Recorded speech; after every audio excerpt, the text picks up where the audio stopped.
ఏం జరిగింది ఆనాడు విద్యుత్ ఈ సమస్య ఉండడం వల్ల? ఇప్పుడు వారే చెప్పినట్టు విద్యుత్ అనేది ఇవాళ మనిషి జీవితంలో అంతర్భాగమైంది అధ్యక్ష. విద్యుత్ లేకుండా ఒక అడిగేసే పరిస్థితి లేదు. రాత్రి పడుకునే ముందు స్విచ్ టచ్ చేయాలి, పొద్దుగా లేస్తే మంచం నుంచి దిగాలంటే అదే స్విచ్ టచ్ చేయాలి. ఇంతగా జీవితంలో భాగమైంది వాళ్ళ విద్యుత్ అనేది. విద్యుత్ రంగాన్ని బాగు చేసుకోకుండా మేము బాగుపడినాం, మేము అభివృద్ధి చెందుతున్నాం అనుకుంటే అది అమాయకత్వం అయింది అధ్యక్ష. మరి అటువంటి పరిస్థితులలో గౌరవ ముఖ్యమంత్రి కేసీఆర్ గారు అన్నాడు మొట్టమొదటిగా విద్యుత్ రంగంపైన దృష్టి సారించి తను ప్రమాణ స్వీకారం చేసిన మరుక్షణం మొట్టమొదటిగా నియమించుకుంది సీఎండీలను అధ్యక్ష. మన విద్యుత్ సంస్థలకు అనుభవం లేని సీఎండీలు నియమించుకోవడం ద్వారా అందులో తెలంగాణకు సంబంధించి తెలంగాణ మీద ప్రేమ ఉన్న వాళ్ళు, తెలంగాణ గురించి అవగాహన ఉన్న వాళ్ళని తీసుకోవడం ఉపయోగం అని చెప్పి పూర్తిగా మన వాళ్ళను డిపార్ట్మెంట్ నుంచి వచ్చిన వాళ్ళను అనుభవంతో ఉన్న వాళ్ళను తీసుకోవాలని చెప్పి వారు తీసుకున్న మొట్టమొదటి నిర్ణయము ఇవాళ ఈ రాష్ట్రంలో విద్యుత్ వెలుగులు నింపడానికి కారణమైంది అధ్యక్ష. ముఖ్యమంత్రి గారి మొట్టమొదటి ఆలోచన. ఆ రోజు కూర్చోబెట్టి చర్చ మొదలు పెడితే 2 రోజులు 3 రోజులు దానిపైన వర్క్షాప్ కండక్ట్ చేశారు అధ్యక్ష ముఖ్యమంత్రి గారు. అప్పటికే ముఖ్యమంత్రి గారికి పూర్తి అవగాహన ఉంది. 85లో వారు ఎమ్మెల్యే అయిన రోజు నుంచే సిద్దిపేటలో వచ్చిన విద్యుత్ కష్టాలు, దానిపైన వారు చేసిన ఆలోచనలు, అప్పటికి అనేక మంది సీనియర్లతోని, అందులో ఉండే ఉద్యోగస్తులతోని, అధికారులతోని వారు చేసిన చర్చల వల్ల వారికి పూర్తిగా దానిపైన అవగాహన ఉంది అధ్యక్ష. వెంటనే విద్యుత్ ఎక్కడో చోట తెద్దాం, గ్రిడ్ అనుసంధానం కూడా స్పీడప్ చేద్దాం. అప్పటికే గ్రిడ్ అనుసంధానం సంబంధించి కేంద్రం నుంచి అవకాశం వచ్చినా అలా ఇక్కడున్న సమైక్య ఆంధ్రప్రదేశ్ ముఖ్యమంత్రి గారు దాని పట్ల కొంత నిర్లక్ష్యం వహిస్తే కూడా ఆ తర్వాత వెంటనే దానికి సంబంధించిన గొడవ కూడా ఇక్కడ జరిగింది, వారి ఛాంబర్ ముందర జరిగింది. ఆ రోజు మా హరీష్ రావు గారు, కేటీఆర్ గారు, మా ఇతర శాసనసభ్యులందరూ కూడా వెళ్ళి దాని విషయంలో గొడవ చేసిన సంగతి కూడా రికార్డులలో ఉంది అధ్యక్ష. ఆ తర్వాత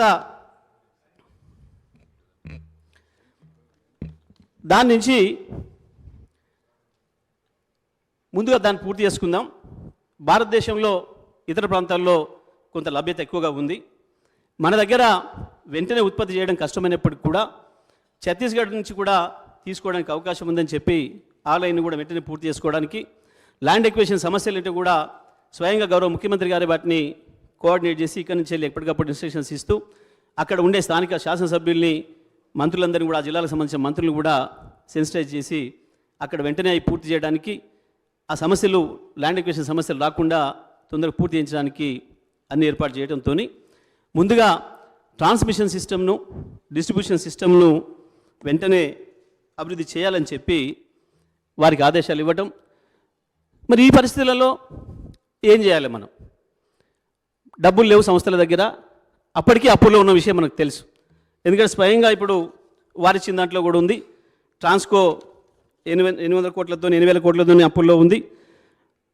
ఎస్పీడీసీఎల్, ఎన్పీడీసీఎల్ కూడా 8,000 కోట్ల అప్పుల్లో ఉంది, మనకు ఉంది సార్. మరి ఇటువంటి పరిస్థితులలో మళ్ళీ వాటిని డెవలప్ చేయాలంటే అప్పు తేవడం తప్ప మనకి ఇంకో మార్గం లేదు అధ్యక్ష. It's very clear. కాబట్టి తప్పకుండా విద్యుత్ సంస్థలు ఏదైతే ఇవాళ మనకు భారతదేశంలో ప్రభుత్వ రంగంలో ఉన్న, కేంద్ర ప్రభుత్వ ఆధీనంలో ఉన్న ఆర్ఈసీ, పిఎఫ్సీలు ఏదైతే ఉన్నాయో అవి విద్యుత్తులు వారి దగ్గర డబ్బులు ఉన్నాయి, ఇవ్వడానికి సిద్ధంగా ఉన్నారు. ప్రోగ్రెసివ్ రాష్ట్రాలకి మరింత తెలుసు వాళ్ళ ద్వారానే అప్రోచ్ అయ్యి లోన్లు తీసుకొని వచ్చి పని ప్రారంభించాం అధ్యక్ష. మొట్టమొదటిగా అందుబాటులో ఉన్న సిస్టంతో గృహ వినియోగాలకి, వాణిజ్య వినియోగానికి వెంటనే 24 గంటలు అందుబాటులో తీసుకొచ్చాం అధ్యక్ష. ఆ తర్వాత పారిశ్రామిక రంగానికి కూడా తీసుకురాగలిగినాం. 1 సంవత్సరం లోపు ఏదైతే ట్రాన్స్మిషన్ డిస్ట్రిబ్యూషన్ సిస్టమ్ను అభివృద్ధి చేయగలిగినామో, వ్యవసాయ రంగానికి కూడా వరుసగా 6 గంటలు ఇవ్వడానికి కావాల్సిన ఏర్పాట్లను కూడా పూర్తి చేసుకున్నాం అధ్యక్ష. 2వ సంవత్సరానికి ఇంకా మెరుగుపరుచుకొని డిస్ట్రిబ్యూషన్ అండ్ ట్రాన్స్మిషన్ సిస్టమ్లను 9 గంటల వ్యవసాయానికి కరెంట్ ఇవ్వగలిగినాం అధ్యక్ష. 9 గంటలకు పెంచి 2 సంవత్సరాల కాలంలో రైతాంగానికి కూడా 24 గంటల విద్యుత్తు అందుబాటులోకి తీసుకురావాలని చెప్పి దానికి తగ్గ ఏర్పాటు కూడా చేసినాం అధ్యక్ష. 3వ సంవత్సరంలో ఎంటర్ అయిన తర్వాత మొదటగా పైలట్ ప్రాజెక్ట్ కింద ఒక 2 జిల్లాలలో 24 గంటల విద్యుత్తును అందుబాటులో పెట్టినాం అధ్యక్ష. ఆ తర్వాత అది ఎప్పుడైతే పూర్తిగా విజయవంతమైందో దాని నుంచి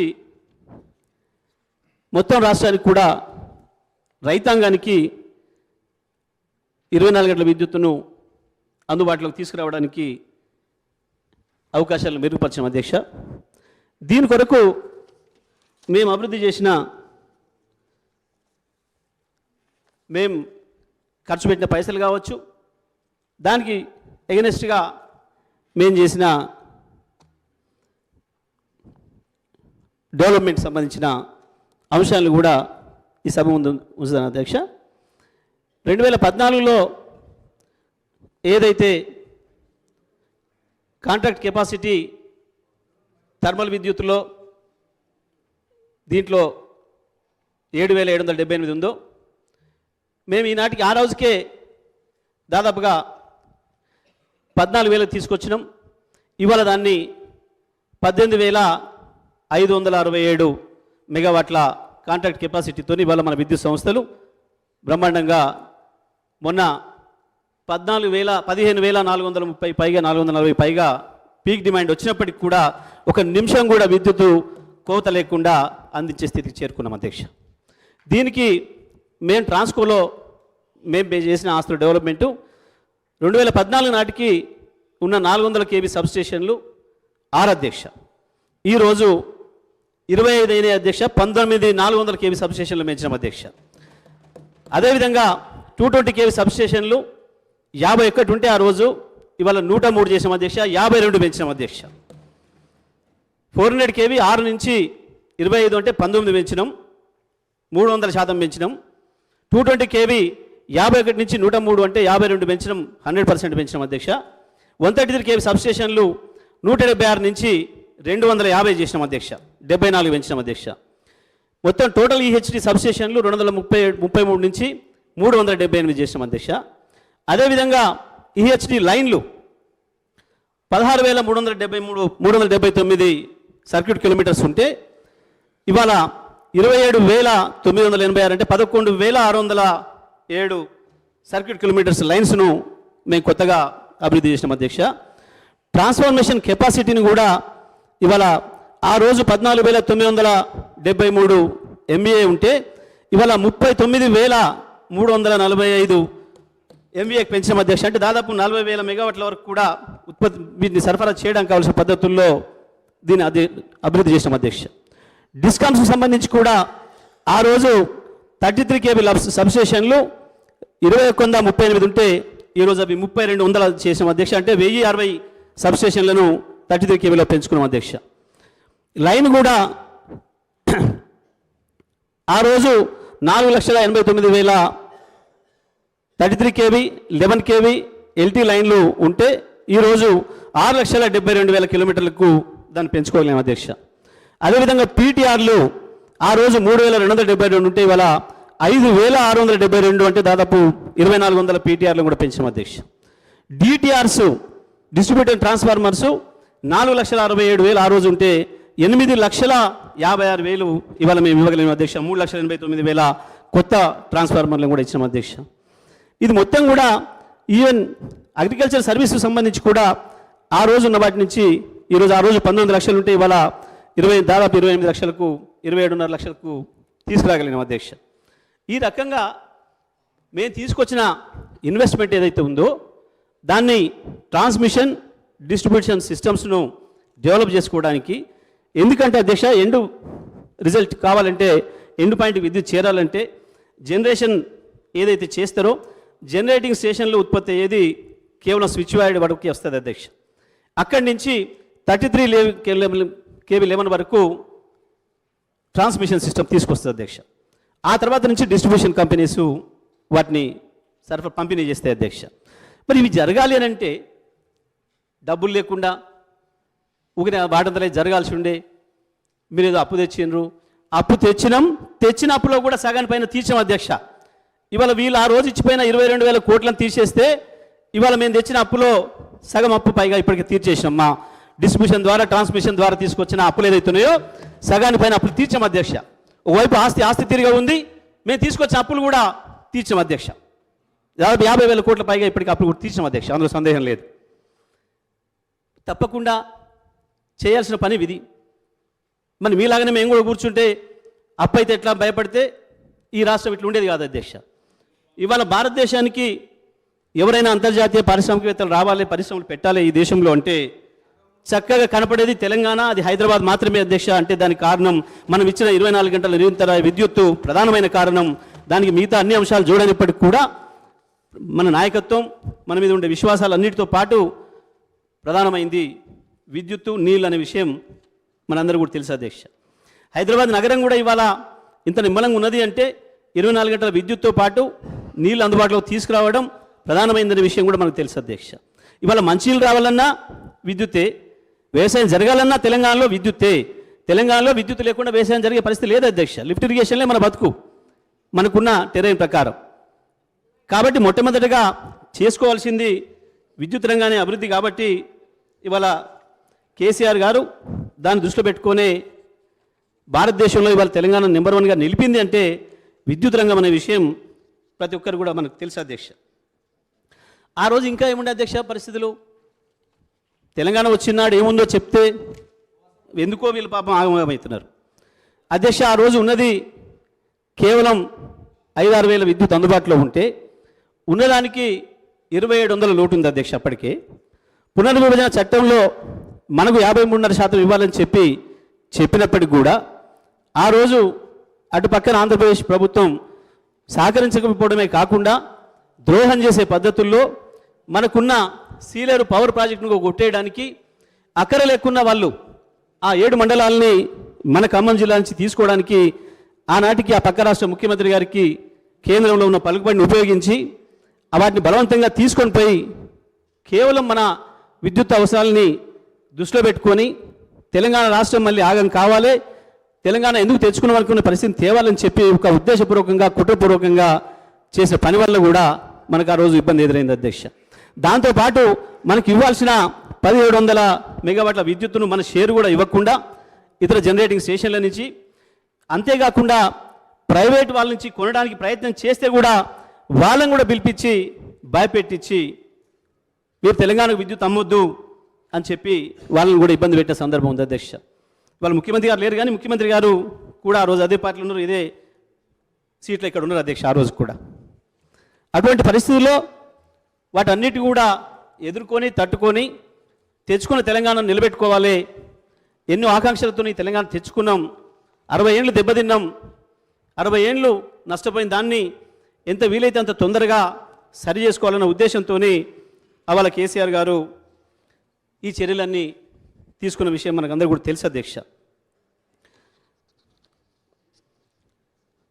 అధ్యక్ష ఇక అప్పుల విషయానికి వస్తే ఒక మన రాష్ట్రంలో అప్పులు చేసినట్టు భారతదేశంలో ఇంకెవరు చేయనట్టు, ఏ డిస్ట్రిబ్యూషన్ కంపెనీలు ఏ కంపెనీలు చేయనట్టుగా చాలా విచిత్రమైన వాదన తీసుకొస్తున్నారు అధ్యక్ష. అధ్యక్ష ఇవాళ మనం చేసిన పని ఈ దేశంలోనే మొత్తం రాష్ట్రాలకు ఆదర్శంగా నిలబడే పద్ధతుల్లో మన ముఖ్యమంత్రి గారు తీసుకున్న చర్యలు అధ్యక్ష. ఇవాళ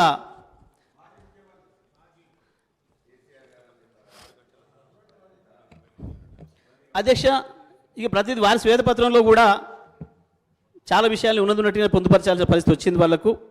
ఆ రోజు స్పష్టంగా చెప్పారు, అగ్రికల్చర్కు యావరేజ్ సప్లై 6 గంటలే ఇస్తున్నాం అనే విషయాన్ని వాళ్ళు స్పష్టంగా చెప్పారు. అదేవిధంగా గృహ వినియోగాలకు కావచ్చు, పారిశ్రామిక అవసరాలకు కావచ్చు మేము ఇవ్వలేకపోయినామనే విషయాన్ని కూడా వారి స్పష్టంగా అంగీకరించారు అధ్యక్ష.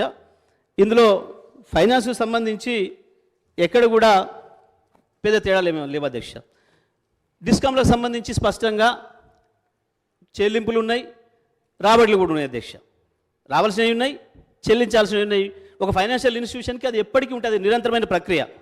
అందులో ఎటువంటి అనుమానాలకి ఏం ఆస్కారం లేదు అధ్యక్ష. విద్యుత్తు మెయింటెనెన్స్కి సంబంధించి వారేదైతే ఓ పాసింగ్ కామెంట్ చేసిర్రో అది పూర్తిగా అవాస్తవం అధ్యక్ష. ఒక పథకం ప్రకారం ఒక ప్రణాళికాబద్ధంగా మనం ఇది అభివృద్ధి చేసామనే విషయం అనేక సందర్భాల్లో రూల్ చేసిన అధ్యక్ష. ఆ రోజు అధ్యక్ష స్పష్టంగా ఉంది అధ్యక్ష, మీరు పేర్కొన్న దాంట్లోనే ఆ రోజు కాంట్రాక్ట్ కెపాసిటీ 7,778 అయితే ఇవాళ 19,475, 150% అభివృద్ధి చేసిన అధ్యక్ష. సోలార్లో కూడా ఆ రోజు 74 మెగావాట్లు ఉంటే ఇవాళ 6,123 మెగావాట్లకు పెంచాం అధ్యక్ష. మ్యాక్సిమం డిమాండ్ ఇవాళ 5,661 ఉంటే ఇవాళ 15,497 అధ్యక్ష. ఆ రోజు 5,600 ఉన్ననాడు 2,700 లోటు ఉంది అధ్యక్ష. ఇవాళ ఒక్కటి కూడా లోటు లేకుండా మనం ఇంకా పైన ఉన్నాం అధ్యక్ష. ఇవాళ 15,497 పీక్ డిమాండ్ ఉంటే 19,475 మనం కాంట్రాక్ట్ కెపాసిటీలో ఉన్నాం అధ్యక్ష. మ్యాక్సిమం కన్జంప్షన్ కూడా ఆ రోజు 128 మిలియన్ యూనిట్లు అయితే ఒక్క రోజు ఇవాళ 298 మిలియన్ యూనిట్ల డిమాండ్ వస్తే కూడా ఒక నిమిషం కూడా ఎక్కడ పవర్ కట్ లేకుండా అందించేదానికి కావాల్సిన పద్ధతుల్లో మన అన్ని సంస్థలు కూడా మనం తయారు చేసుకున్నాం అధ్యక్ష.